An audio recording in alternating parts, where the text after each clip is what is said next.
So what's going on, guys? DIY Dan here again, and this is another mechanical video. In this video, I'm going to be putting a new radio antenna on my 2017 Chevy 2500 HD.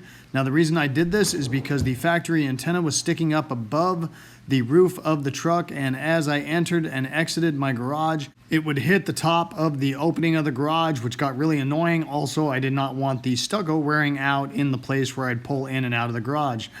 Now, to rectify this at first, I just simply bent the antenna that was on the vehicle. However, that looks really stupid, so I needed an alternative to that, and this is what I came up with. I got this antenna off of Amazon for just over $11, and it did end up being a good fit to my vehicle. The bullet antenna is two pieces, and you will have to thread on the top part of the bullet antenna. I just tightened that down by hand. You'll notice that there's several different adapters to go on the antenna to adapt to the different vehicles that were listed in the pictures at the beginning of this video.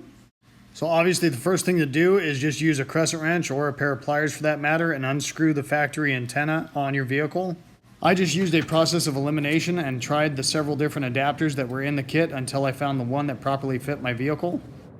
Once finding the correct adapter that fits your vehicle, then all you have to do is go ahead and thread that bullet antenna onto that adapter. I just tightened mine down by hand, and that's about all there is to it, guys. I was a little concerned about possibly losing some of the good reception as with the factory antenna, but I have not noticed any of those issues with a wide variety of FM and AM radio stations. So hopefully you guys enjoyed this video and it gave you some good information. If so, make sure you hit that like button and subscribe to my channel if you haven't already. I'd really appreciate it. The whole concept of my channel is to give you guys the most information in the least amount of time as possible so I don't waste your time. And I hope to see you next time. Have a good one. Later.